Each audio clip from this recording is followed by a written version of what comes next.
All right, the Flam Tap. Flam Tap is a bounce rudiment. It's very similar to the Swiss Army triplet and single flam mills.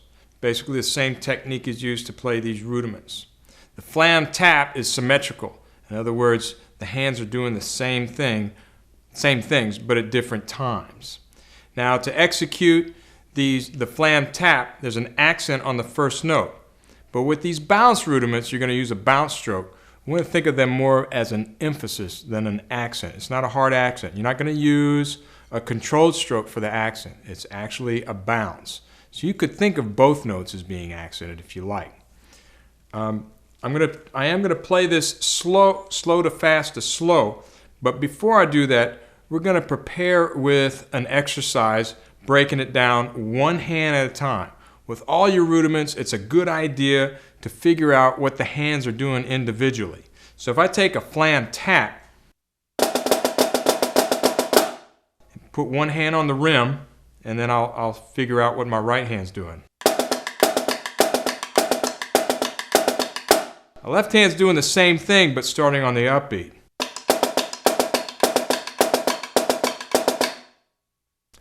So what we're going to do is we're going to play an exercise out of my book, Dr. Throwdown's Rudimental Remedies. This is lesson 13, exercise number 2, and it breaks down the rudiment one hand at a time and then puts the hands together.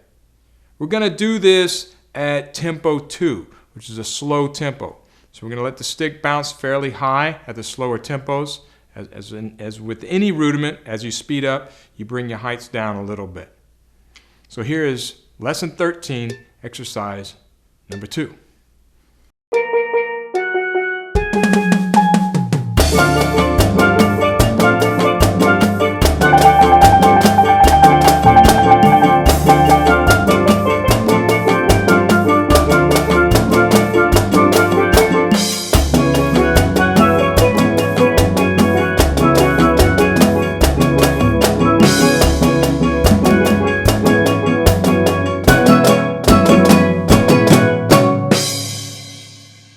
Here's the same exercise, but at tempo 5.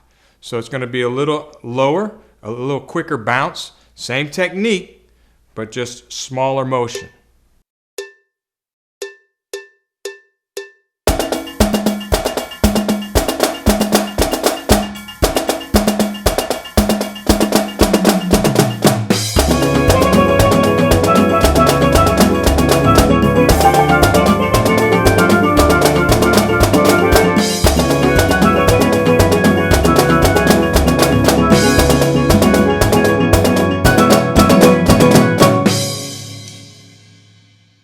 So I'm going to break this rudiment down slow, fast, slow. And I'm going to play it the same way at the slow tempos as the fast tempos. In other words, same technique. However, you can play a Flam Tap differently if the music calls for it. In other words, as a controlled stroke and then a tap. I'm going to play it as a controlled stroke and play it slow.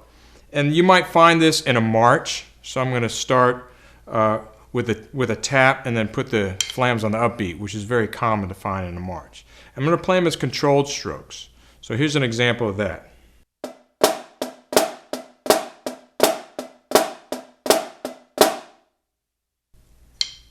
However, now that I'm going to break it down, I want to practice slowly the same way I'm going to play it fast. So I am going to bounce them from the very get-go. So I'm going to bounce fairly high to start out with because there's a lot of space between the notes.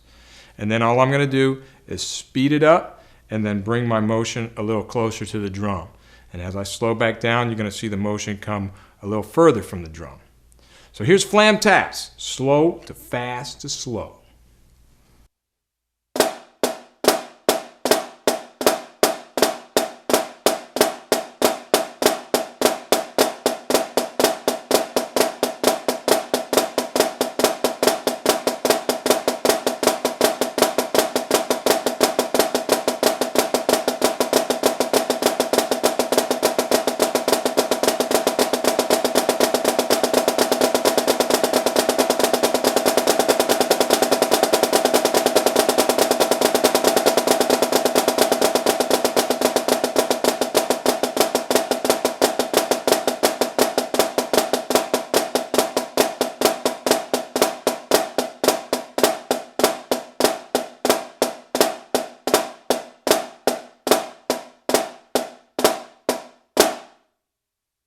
Okay, to be quite honest, that's very difficult to do.